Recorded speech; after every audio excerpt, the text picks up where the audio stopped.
समझदार व्यक्ति वही होता है जो समय के अनुसार खुद को बदल लेता है। और ये बात मैं इसलिए कर रहा हूँ क्योंकि जिस तरीके से सरकार एक कानून लेके आती है और कानून का नाम देती है promotion and regulation of online gaming act 2025, उसके बाद कुछ गेमिंग कंपनीज जो अपने आप को लीगल गेमिंग कंपनीज कहा करती थी, उन्होंने भी गेमिंग ट्रांजैक्शंस को बंद कर दिया।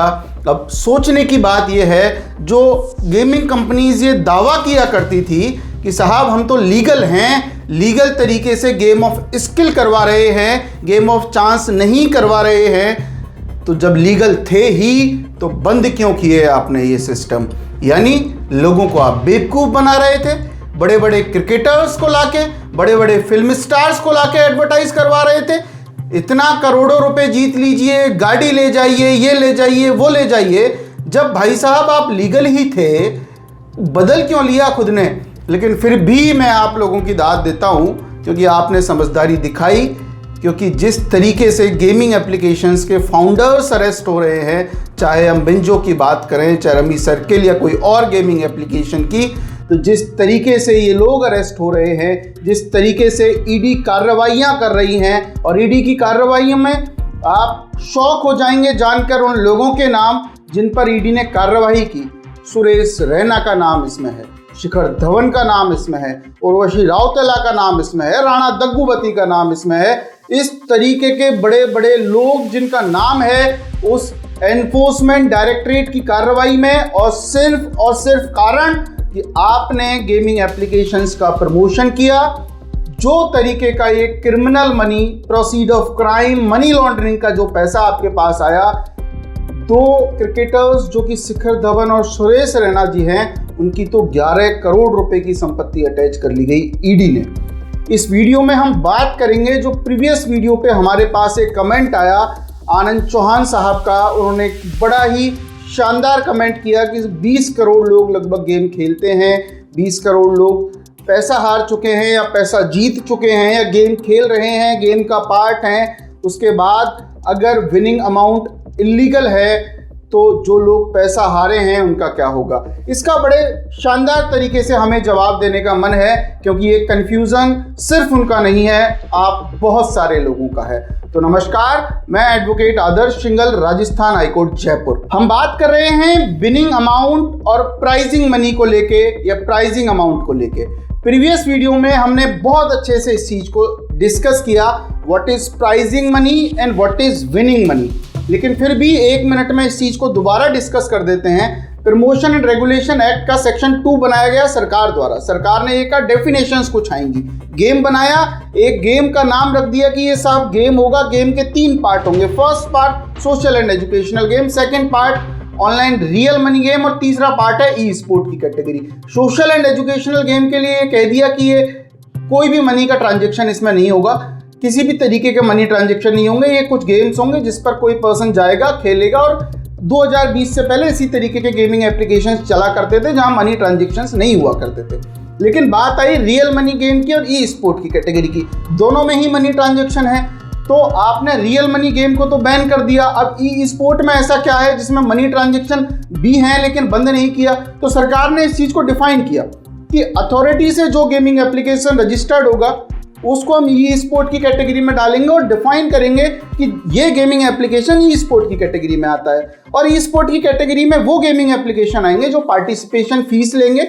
पार्टिसिपेशन, किसी भी गेमिंग एप्लीकेशन में पार्टिसिपेट करने के लिए गेमिंग एप्लीकेशन आपसे पार्टिसिपेशन फीस ले सकता है। पार्टिसिपेशन फीस का ऑब्जेक्ट सरकार ने बताया कि उस गेमिंग एप्लीकेशन की एडमिनिस्ट्रेटिव कॉस्ट के रूप में काम किया जाएगा, कि जो वो एडमिनिस्ट्रेशन चला रहा है, जैसे कोई वेबसाइट डेवलपिंग के लिए उनको फीस देनी है, जो लोग उस पर काम कर रहे हैं उसके लिए फीस देनी है, डेटा प्रोटेक्शन ऑफिसर के लिए फीस देनी है, ग्रीवेंस ऑफिसर के लिए उनकी सैलरी देनी है, नोडल ऑफिसर के लिए सैलरी देनी है। वो सैलरीज आएंगी आपके पार्टिसिपेशन फीस से, क्योंकि जो भी गेमिंग एप्लीकेशन बनाएगा उसके भी कुछ ऑब्जेक्ट हैं, वो अपना मनी मॉडल कैसे बनाएगा, वो पैसे कैसे कमाएगा। क्योंकि इतना बड़ा अगर गेमिंग एप्लीकेशन, गेमिंग प्लेटफॉर्म बना दिया तो जो गेमिंग प्लेटफॉर्म बना रहा है वो भी तो अपना अर्न करेगा। अगर उसने अर्न नहीं किया तो वो बनाएगा ही क्यों? और बनाएगा नहीं तो सरकार जो चाहती है इंटरनेशनल लेवल पे लेके जाना भारत की गेमिंग इंडस्ट्री को, वो कैसे लेके जाएगी? तो इसके लिए कह दिया जी पार्टिसिपेशन फीस रहेगी।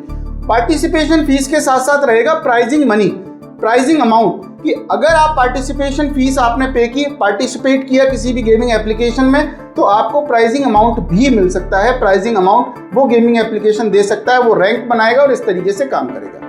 अब आपके मन में सवाल है साहब रियल मनी गेम के साथ क्या होगा? तो रियल मनी गेम में पहले ये बात रही थी कि गेम ऑफ चांस हो या गेम ऑफ स्किल हो। 2020 से पहले सभी तरीके के गेम ऑफ चांस और गेम ऑफ स्किल गेम चल रहे थे, लेकिन सुप्रीम कोर्ट में मैटर जाता है। सुप्रीम कोर्ट ये कहते हैं कि game of chance is illegal, लेकिन game of skill is legal. Game of skill में आप टीम्स बना रहे थे, गेम ऑफ स्किल में आप इस तरीके के प्रोसीजर को फॉलो कर रहे थे जहां पे आपको टीम बनानी है, अपनी स्किल दिखानी है, आपके टैलेंट का यूज करना है according to the gaming application, और वो चल रहे थे। लेकिन इसके लिए भी सरकार ने, अलग अलग राज्यों की सरकारों ने अलग अलग कानून बनाए। कहीं पे गेम ऑफ स्किल भी बैन कर दिया, जैसे तेलंगाना, आंध्र प्रदेश की सरकारों ने ना गेम ऑफ चांस होगा ना गेम ऑफ स्किल होगा, क्योंकि ये जो पार्ट है गेमिंग सेक्टर और इस तरीके का सेक्टर, ये स्टेट लिस्ट का पार्ट है। अब स्टेट लिस्ट की बात का मतलब क्या है? स्टेट लिस्ट का मतलब ये है, भारत के संविधान के जो शेड्यूल 7 है उसमें 3 तरीके की लिस्ट दी गई है। पहला सेंट्रल लिस्ट, स्टेट लिस्ट और कॉन्करेंट लिस्ट। इन तीनों का मतलब ये है कि कुछ पार्ट है, जैसे रेलवे का काम है सेंट्रल करेगी, एजुकेशन का काम है कौन करेगा, स्टेट करेगा, सेंट्रल करेगा। कुछ पार्ट ऐसे हैं जो दोनों कर सकते हैं, कुछ पार्ट ऐसे हैं जो सिर्फ एक ही अथॉरिटी कर सकती है, तो स्टेट कर सकती है, सेंट्रल कर सकती है। तो गेमिंग को लेकर जो कानून था वो स्टेट लिस्ट का पार्ट था, तो सरकारों ने अलग अलग कानून भी बनाए। फिर कर्नाटक में केस होता है, सुप्रीम कोर्ट जाता है, उसके बारे में हमने डिस्कस पहले की वीडियोस में हम कर चुके हैं। अब विनिंग अमाउंट में क्या कह दिया कि अगर गेम ऑफ स्किल है या गेम ऑफ चांस है तो दोनों ही बैन कर दिए इस नए कानून के तहत। और बैन करने के बाद क्या कहा कि अगर आप कहते हो विनिंग अमाउंट है ये illegal, expectation of winning illegal, अगर आप इसलिए एक्सेप्ट कर रहे हो, कोई भी रिक्वेस्ट है, ज्वाइन कर रहे हो एज ए यूजर किसी भी गेमिंग एप्लीकेशन को, दैट इज इलीगल। लेकिन अब हम बात करते हैं प्राइजिंग मनी हो गया, विनिंग अमाउंट हो गया, ई स्पोर्ट हो गया, रियल मनी गेम हो गया, सोशल एजुकेशनल गेम हो गया।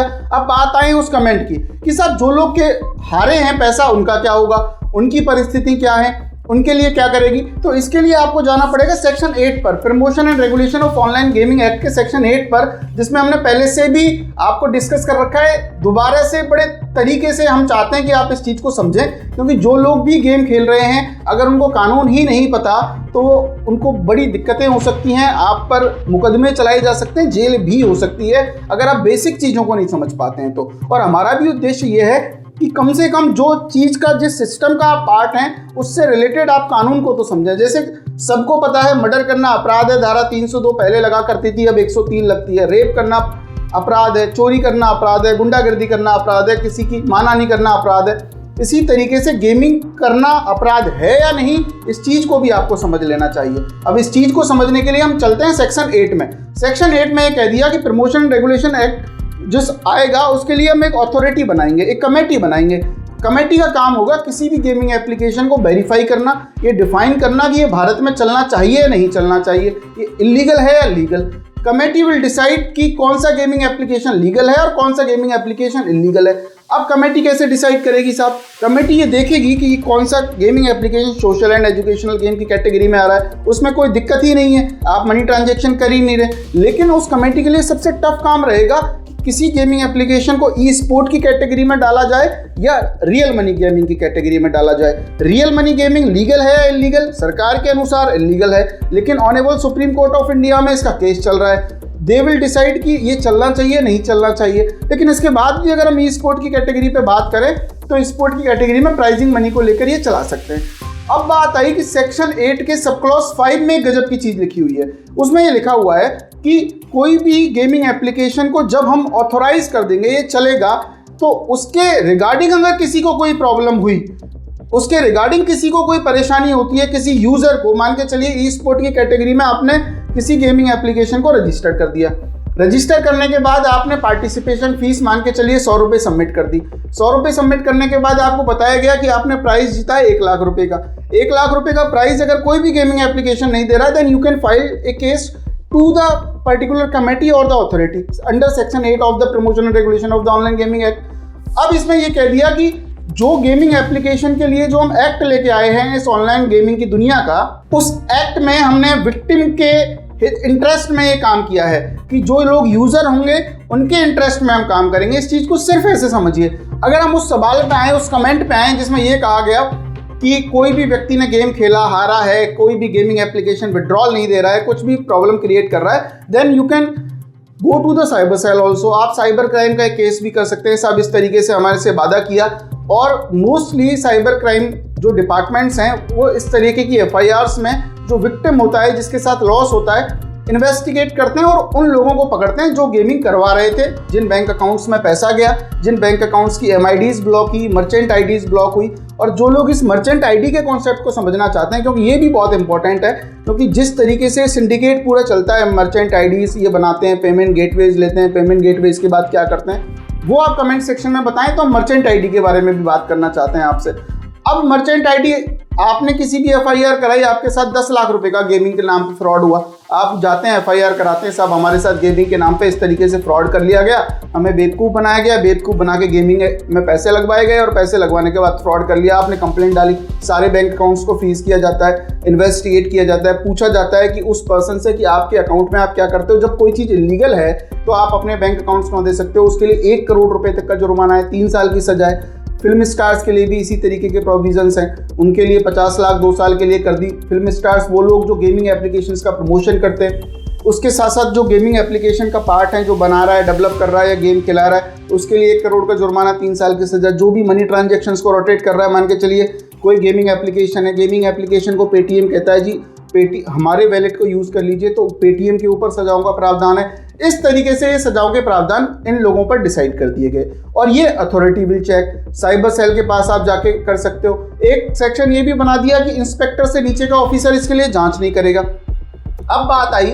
कि जो ये दुनिया है, जिस तरीके से गेमिंग इंडस्ट्री चल रही है, क्या कोई व्यक्ति जो गेमिंग एप्लीकेशन में पैसे हारा है वो जा सकता है? बिल्कुल जा सकता है, लेकिन उसके जाने से जो प्रॉब्लम क्रिएट होगी वो होगी उस पर्सन को जो गेमिंग एप्लीकेशन में पैसे जीता है। ये थोड़ा डाइसी सा है, ये बात भी समझने की है, एम्बिग्युइटी है, मतलब कंफ्यूजन सा क्रिएट कर दिया सरकार के इस कानून ने कि अगर आप यूजर के इंटरेस्ट में काम करेंगे, यूजर को आप विक्टिम मानेंगे, तो विक्टिम कौन होगा? जो जीतने वाला है वो भी यूजर है, हारने वाला है वो भी यूजर है। लेकिन आप हारने वाले के इंटरेस्ट में तो आप काम कर रहे हो, लेकिन जीतने वाले की भी क्या गलती, उसको भी तो बताया गया कि किस तरीके से गेमिंग ऐप पे आप चला सकते हैं। तो ये बात थोड़ा सा सरकार से भी ये निवेदन है कि इस कंफ्यूजन को क्लियर करें कि किस तरीके से आप लोग प्रोसीड करने वाले हो, क्योंकि अभी तो आप जो लोग हार रहे हैं वो कंप्लेंट लॉन्च करा रहे हैं, जो जीत रहे हैं उनके आप बैंक अकाउंट फ्रीज कर दे रहे हो, और उसके बाद उनको अरेस्ट भी कहीं कहीं किया जा रहा है, और अरेस्ट करने के साथ साथ उन पर क्रिमिनल ट्रायल चलता है। वो जब बोलते हैं, हम कोर्ट्स में देखते हैं रेगुलर, जब वो बोलते हैं कि साहब गेम खेला था, तो भी इसको क्राइम का ही पार्ट माना जाता है, क्योंकि इस तरीके से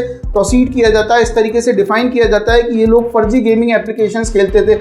अगर उन लोगों की गलती है तो आप उन लोगों को पकड़ो जिन लोगों ने गेमिंग एप्लीकेशन डेवलप किए, जैसे 1xBet हो गया, और इस तरीके से फिल्म स्टार हैं नेहा शर्मा जी, एक एक्ट्रेस हैं, और वो 1xBet जैसे एप्लीकेशंस का प्रचार प्रसार करती है। और आप मानेंगे नहीं, ये जो प्रचार प्रसार है, इस तरीके की जो कार्रवाइयाँ हैं, इन पर ED तक की कार्रवाइयाँ हो रही हैं। कुछ गेमिंग एप्लीकेशंस के लिए CBI आ गई, और अभी तो एक लेटेस्ट न्यूज़ ये भी आई है, 8400 गेमिंग एप्लीकेशंस बंद किए हैं सरकार ने।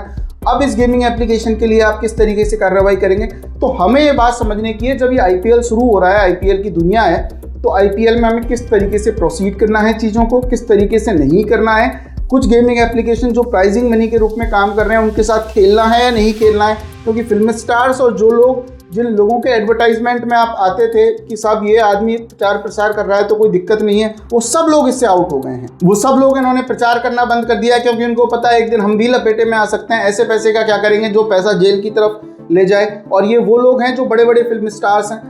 तो आप ये समझिए कि जो 28 तारीख को IPL शुरू होने वाला है, उसमें आप किस तरीके से प्रोसीड करेंगे। अगर कोई विनिंग अमाउंट के लिए कह रहा है तो ये आपको जेल भी करवा सकता है, इससे बच के रहिए, क्योंकि इन गेमिंग एप्लीकेशंस का कुछ नहीं बनेगा।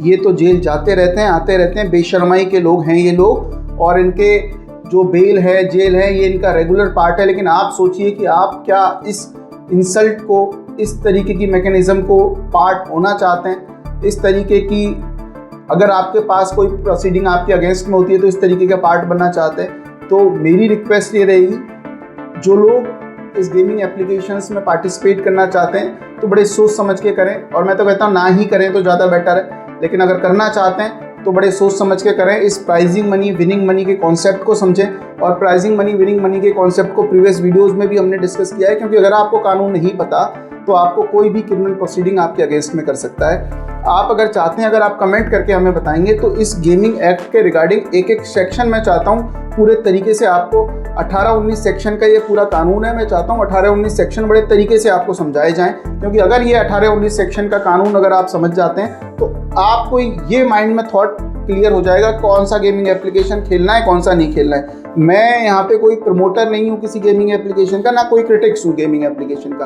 आप अगर मेरे से उम्मीद करते हैं कमेंट में लिख के सब इस गेमिंग एप्लीकेशन के बारे में बताएं, तो हो सकता है कुछ गेमिंग एप्लीकेशन का मैं बता पाऊँ, कुछ गेमिंग एप्लीकेशन का नहीं बता पाऊँ।